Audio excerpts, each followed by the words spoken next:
کوئی کچھ اثر نہیں کرتا. مسواک سے مار لو اس سے زیادہ نہ. ایک عورت آئی مولانا صاحب کے پاس, کہا کہ آپ نے کہا کہ اپنی بیوی کو مسواک سے مار لو, میرے شوہر نے مجھے بہت مارا ہے, بہت مارا ہے.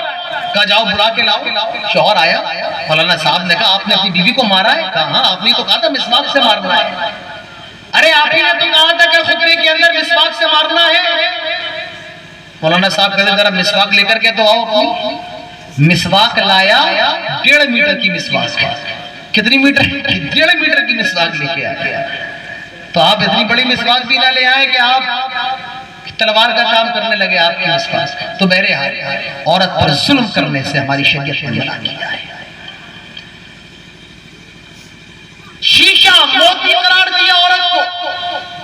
اللہ کے رسول کے صحابی ہے انجشا, اللہ کے نبی کی بیوی ایک سواری پر سوار ہے اور لگام انجشا کے ہاتھوں میں ہے. وہ تھوڑا سا لگام کستے اور سواری آگے آگے بھاگتی, آگے آگے بھاگنے لگتی. اللہ کے نبی کہتے ہیں رویدک یا انجشا رفقا بالقواریر, آئے انجشا سواری کو جلدی جلدی نہ چلاؤ, سواری کو تیز تیز نہ چلاؤ.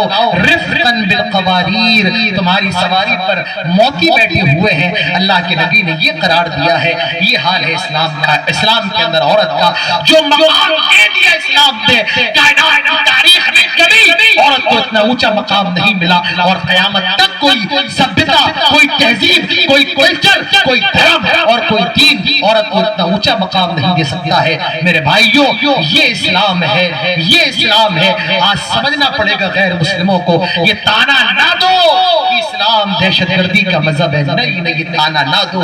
اسلام شانتی کا مذہب ہے. اسلام نے عورتوں کی عزت کو بڑھایا ہے. اسلام نے عورتوں کے معیار کو بڑھایا ہے. میرے بھائیوں, اس جلسے کے اندر آئے ہو, اپنی دنیا اور آخرت کو سنوارنے کی کوشش کرو. پتہ نہیں کب موت آ جائے. آج ایک بس مکہ سے سعودی عرب جا رہی تھی, مکہ سے مدینہ جا رہی تھی. آج خبر کے اندر آپ سب نے پڑھا ہوگا, ایک بس مکہ سے مدینہ جا رہی ہے. مکہ جس کی طرف ہم سب چہرہ کر کے نماز پڑھتے ہیں, وہ مکہ اور مدینہ جہاں ہمارے نبی صلی اللہ علیہ وسلم نے ہجرت کی تھی.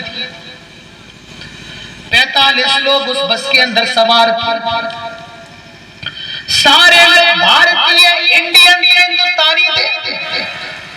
17 لوگ حیدرآباد کے خاندان کے تھے. راستے میں بس کے اندر آگ لگتی ہے, اور جو نیوز کے ذریعے معلوم ہوا 45 لوگ جل کر کے مر گئے. کہاں مرے؟ مکہ سے مدینہ کے بیچ میں کہاں جا رہے تھے؟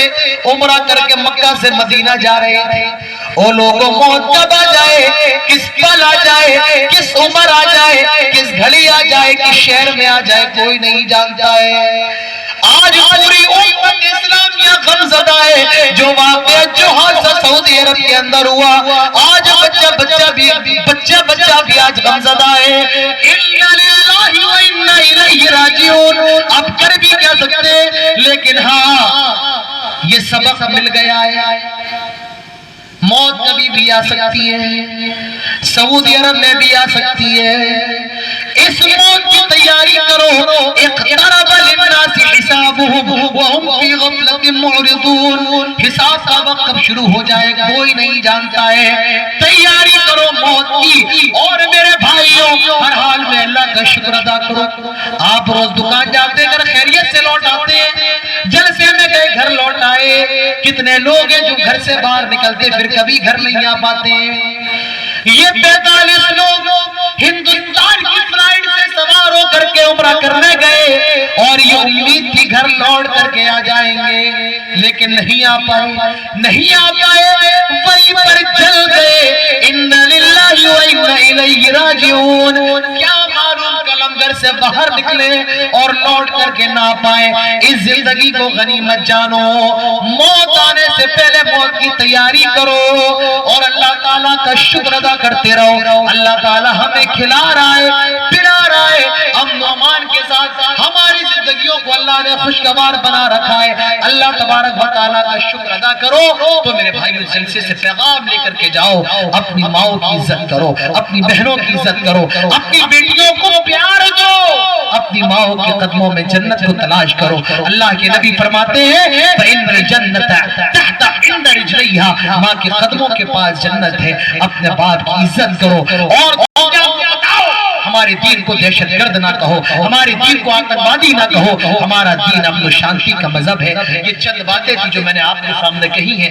اللہ تعالیٰ سے دعا ہے اللہ تعالیٰ دن دگنی اور رات چگنی اس مسجد کے اندر ترقی اللہ تعالیٰ دے. اللہ تعالیٰ آپ نے جو صدقہ خیرات دیا ہے اللہ تعالیٰ اس کو قبول فرمائے. اس پروگرام کی جو ذمہ داران ہیں, اس مدرسے کے ذمہ داران, اس مدرسے کے جو ذمہ داران ہیں, اللہ تبارک و تعالیٰ ان کی محنتوں کو قبول فرمائے. جن کو